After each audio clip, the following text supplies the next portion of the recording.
In our restless world, the news never stops. There's always something happening somewhere. So catch up with the day's most important news stories in the Global News Podcast. The Global News Podcast from the BBC World Service. The latest edition is available now. Search for it wherever you get your BBC podcasts.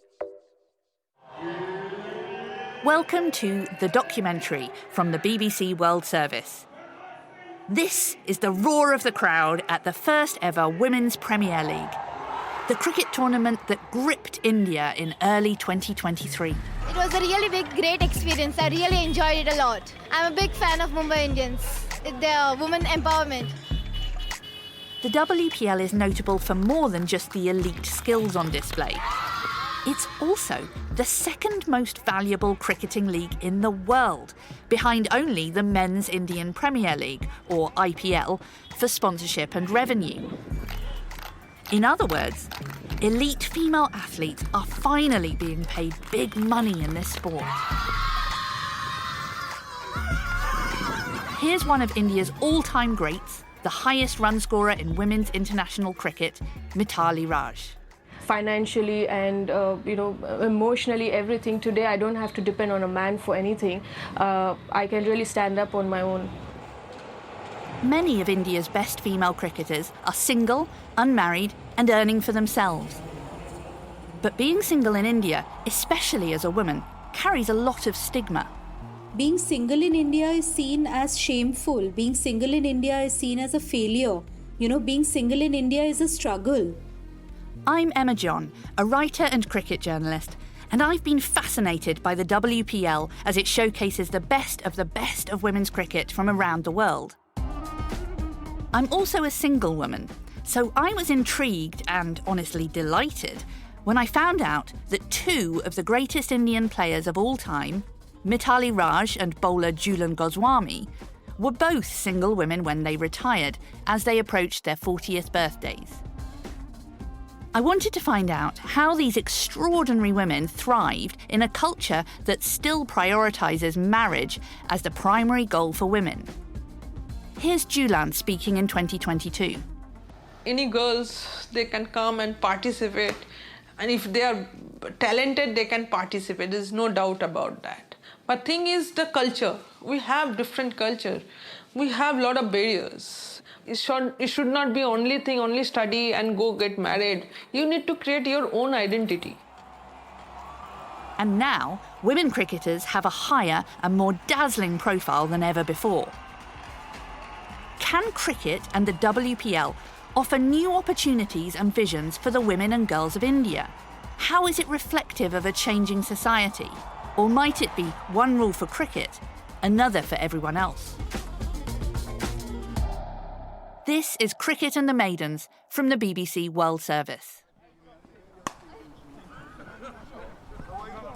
Writing about cricket, I've made friends with other women who are passionate about the sport. And one of them is the journalist Shada Ugra. The Women's Premier League is the foremost club competition in women's cricket, I would say. Shada's been writing about cricket since the 90s and knows the sport as well as anybody. She talked us through the inaugural edition of the WPL. There's just been one edition of it in India, but because of the numbers that are there, it's completely gone through the roof. It's come out of nowhere at the start of this year. It's only a 1 month long league at the moment. It has only 5 teams. But in terms of money terms, it is huge. Although US soccer teams spend more on some individual player contracts, and female tennis players can earn a lot through sponsorship, the WPL is a world leader in terms of the salary it offers its elite women, and that's having a big impact. In what way will the WIPL be transformative for women's cricket? Actually, it may have already transformed women's cricket, because you're seeing right now in India, it was held only in Mumbai, it was held only in 2 grounds, but it had a pretty good audience. They had 30, 40, 50,000 people that had come. Seeing them play live on television is what changed the rules of the game as such. Because it literally had been treated like not even a second-class citizen of their game. It was just in the corner somewhere. No one cared about it. So this is a massive deal. 18 matches contested almost daily by 5 teams over 3 weeks in the early spring, culminating in late March with a glittering final under the lights of Mumbai's Brabourne Stadium.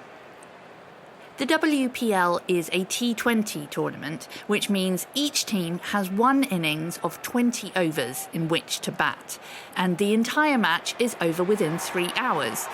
It's a speedy format that has been helping boost the increasing popularity of the sport. And Shada's been there for it all, even when her own personal life was called into question. By being a woman itself, working in sport, working as a journalist in cricket to start with, was an oddity in itself, right? It was that you were some strange thing to be there to start with.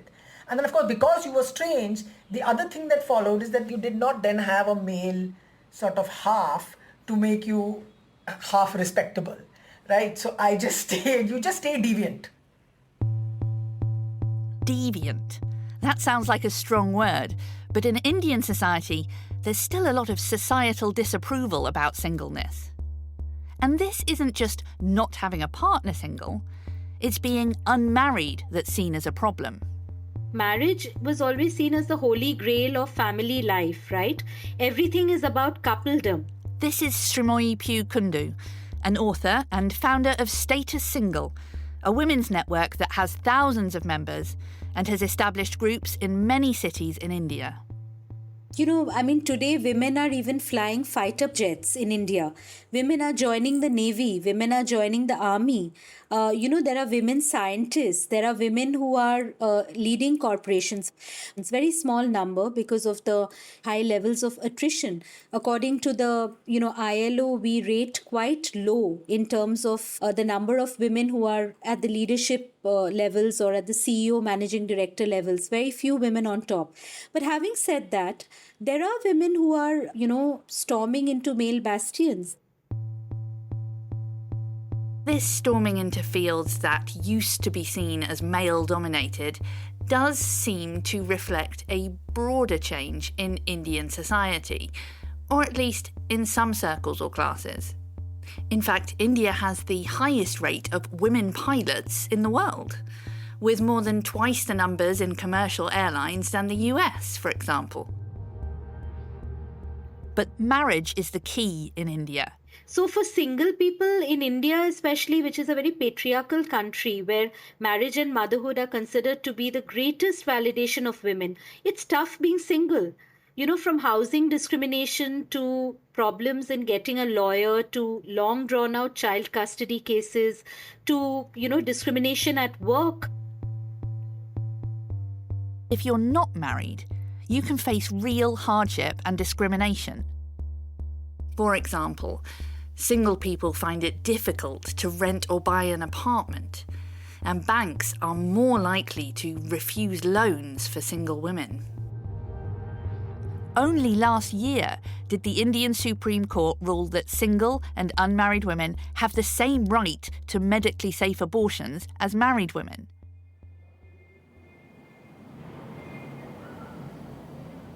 Some of the challenges that single people, especially single women, face in the country are far more material. Dr. Ketaki Chokhani is one of the first academics in the world to shift her research to the specific question of singleness. Material in terms of housing, employment, healthcare. So both the financial material challenges of having that kind of money to be financially independent and also undoing the stigma of being a single woman, right? But the numbers of single women are growing. At the moment, we have around 70 to 75 million single women in the country. And when I say single, that includes women who are never married, women who are divorced, women who are widowed, women who might be separated. And these could be women who might or might not have children. That's more women than the population of the UK. And the last census was in 2011, so the number has almost certainly grown since then. The stereotypes that are attached to, let's say, single women in India, right? That they might be sexually available, or they might be homebreakers, they might have affairs with married men, or that they are a threat to society. And what is it about Indian society that makes those material challenges so hard? Legally and in every way, the family is seen as the site from where you're going to not just find your belonging, your social belonging, but also your material kind of belonging, right? Also, because we are such a kinship-driven society, because family is at the center of everything, family and marriage is at the center. The moment you are outside that, where are you? Where do you belong? That is the question. This is The Documentary from the BBC World Service. I'm Emma John, and today we're asking whether the success of women's cricket reflects a changing attitude to single women in India. Back home in London, I'm thinking about how this applies to my own life. When I got off the phone from Ketiki, I was struck by this idea of community and took a walk down to my own cricket club. We're standing near the cricket nets at Stoke Newington Cricket Club on the Hackney Marshes. The grass is a little bit roughed up. We won't lie, it's not the best turf you've ever seen, but there's a bunch of girls here who are part of Stokey's junior team who are putting in an absolutely committed performance in their training session. As I stood watching these girls train, I thought about how much cricket has offered me in my life. It's a fascinating sport in the way that it has individuals performing in a team context. You're doing your own thing, but you're not alone. It feels like a model, if only a symbolic one, for single people looking for community in a culture that privileges marriage. The bonds formed on the cricket pitch, in the nets and at training are strong. Not only are you sharing your days and efforts, you're also subscribing to a collective vision and set of values. By default, you form a part of a community. That's the community you are living with, sharing meals with, touring with. This is Arnisha Ghosh.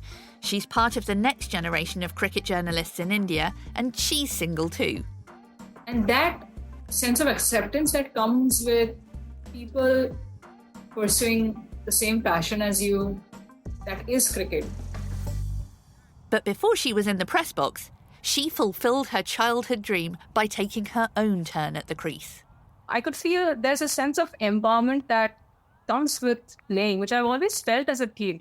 But it's just that my passions, my desire towards maybe giving cricket a try in earnest was never taken seriously, because you have to understand that in India, women's cricket was not a thing until quite recently. There was part of that demographic of women wanting to create an identity for themselves by playing cricket would be the sense of freedom they felt while training. It empowered me. And I could sense that liberation that came with the very act of playing a sport which the society doesn't want you to play. That was very much an act of defiance in itself. What does it mean to be a single woman, a young single woman in India today? Being a single woman in India means, to me personally, to be able to take my own decisions. It is a reality in India that not a lot of women cricketers end up being married. It's no exaggeration to say that two of the most discussed topics in India are cricket and marriage, although not necessarily in that order. And they each come with a very different set of expectations. The women cricketers that are now ripping up the world stage seem to get a free pass from the pressure that other women face to couple up. Oh my God, where do I start? Couple culture. Dr. Ketiki Chokani again. Couple culture basically is a way of saying that the only way to have any social value is to be in a couple, right? In the Western context, we can speak about a couple culture. In the Indian context, the couple culture would translate directly as marriage. Couple culture puts couples at the top of the pyramid and single people at the bottom of the pyramid. This is something I'm all too familiar with. As a single woman in my 40s, I've experienced plenty of disadvantages from my lack of a partner, whether it's the financial constraints of paying twice the rent and twice the bills, or the pitying looks when you ask a waiter for a table for one. But being single doesn't have to mean doing life alone. Katiki's research shows that finding alternative community is key to challenging the crushing expectation of coupledom. The idea of that family with that blood relation after a while kind of falls away, right? So what replaces that key and fundamental block? And very often I find community, and since we're talking about cricket, maybe the cricketing team kind of replaces is like family. So we might want to say families of choice for, let's say, the cricketing community, or we might just want to say the team members, right, of a women's cricket team might have stronger bonds, or a men's cricket team might have stronger bonds between them than, let's say, the parents or the siblings or cousins or friends, right? But how much influence is this having on women's lives outside of sport? Srimoyi Kundu understands the importance of community. She's founded one called Status Single for just that reason. Srimoyi has no difficulty finding amazing single women doing great things in India. When we look at the single women's movement, it threatens patriarchy at a very primal level. Because actually in India, and I think this is a global phenomenon, there is no critique of marriage. And I think this is a socio-cultural, financial stroke, economic and sexual revolution. It's a mindset revolution because women are now choosing to remain single.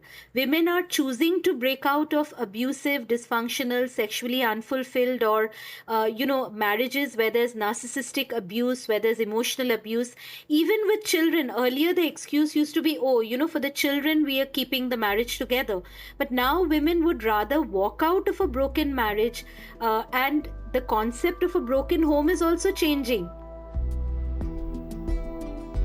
So for Srimoyi, it's not just sport that's changing in India. And although marriage is still seen as the dominant social norm, the strong single women Srimoyi sees every day are slowly starting to change that. This is The Documentary from the BBC World Service. My conversation with Srimoyi made me think, but I couldn't help but notice that Srimoyi's community, like mine, is full of urban middle-class women. They face real difficulties, but there are other women in the country for whom singleness is even more of a burden. In rural areas like Rajasthan, being widowed or divorced has serious implications for your safety and livelihood. For example, rural single women have great difficulty claiming land that is legally theirs, and therefore experience precarious living situations and increased poverty. But there are female-led communities forming to support each other, and one is the Rajasthan Single Women Association. We spoke to Chandrakala Sharma, the state coordinator. मेरा नाम चंद्रकला शर्मा है और मैं एकल नारी शक्ति संगठन राजस्थान में. My name is Chandrakala Sharma and I am state coordinator in the Rajasthan State for Single Women Association. I've been part of this group for the last 23 years and I'm a single woman myself. I was about 18 or 19 years old when I joined them. I have faced the same issues that almost every single woman in this group has. I was 16 when I was married off. Before I even realized it, I had a baby boy. I couldn't even go back to my parents. This story is unfortunately familiar. Many of the women in the association have faced something similar. But Chandrakala is at a big meeting in Delhi where single women are gathering to discuss how best to secure their land rights. It's this organising that has made a real difference to these women. Chandrakala recognises the power of sisterhood in Rajasthan and on the cricket pitch.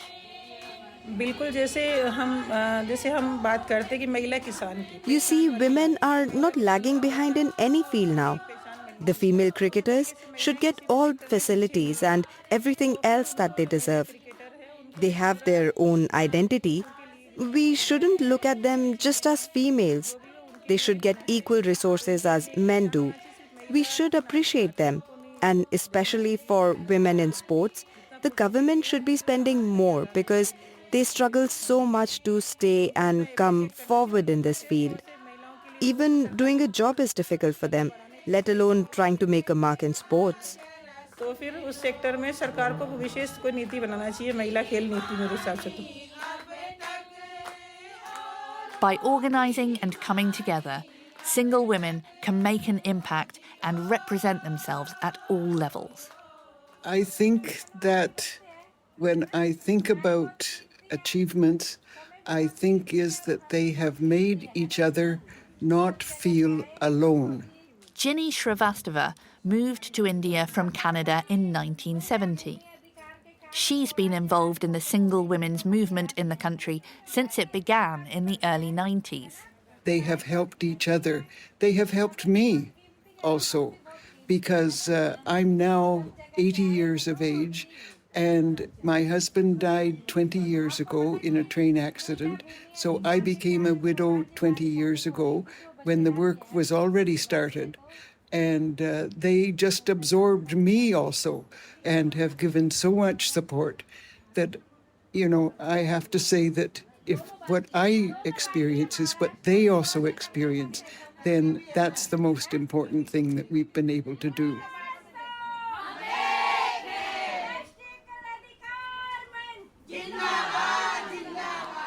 You know, it is a lot of women out there strengthening the fabric of this country, and they will not stand for violence. They will not stand for corruption. They will not stand for exploitation. They are strong, compassionate, tenacious, resilient, and I love them all. I'm really moved by Ginny's story. How the female network she helped to create was able to support her when she lost her husband. That sense of solidarity and togetherness is so important. And as Ginny says, groups of women can influence politics and ultimately change the direction of a nation. For Chandrakala, sport can play its part too.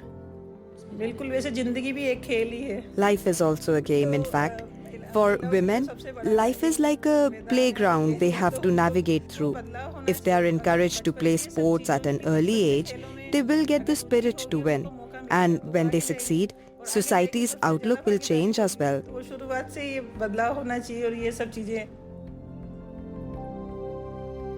The world of cricket is bigger than the women on the pitch.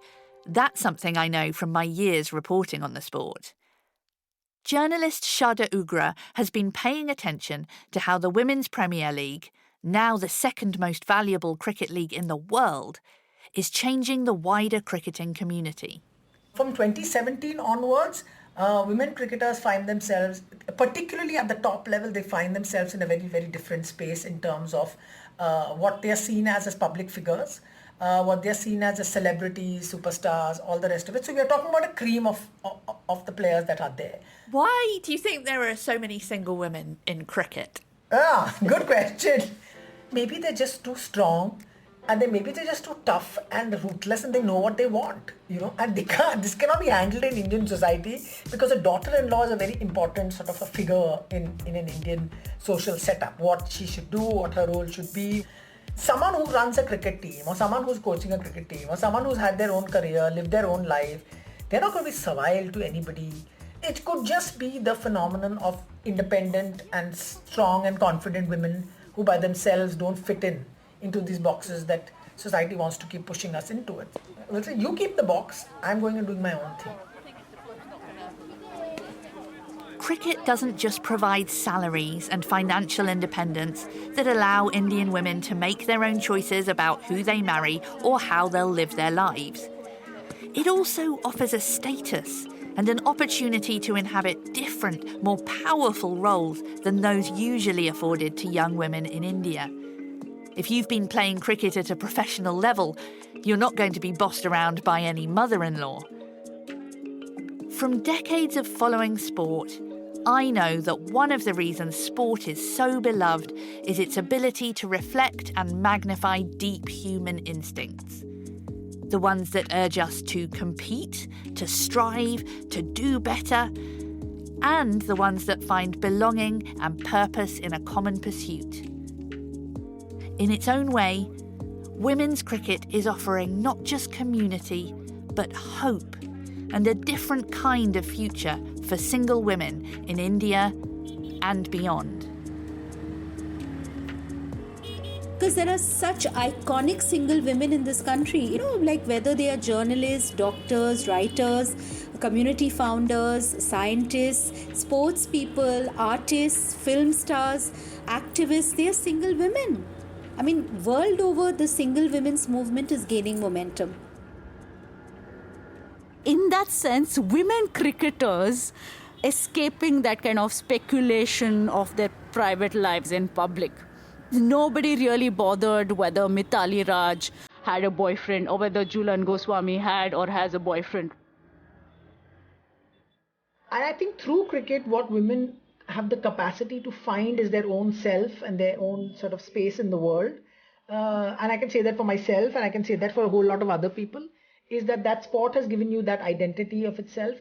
And I think that helps you when you face other stuff in the world. You've been listening to The Documentary from the BBC World Service. I'm Emma John, and the producer was Leonie Thomas.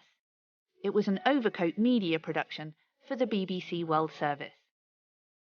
And don't forget, you can hear lots more programmes like this by heading to www.bbcworldservice.com.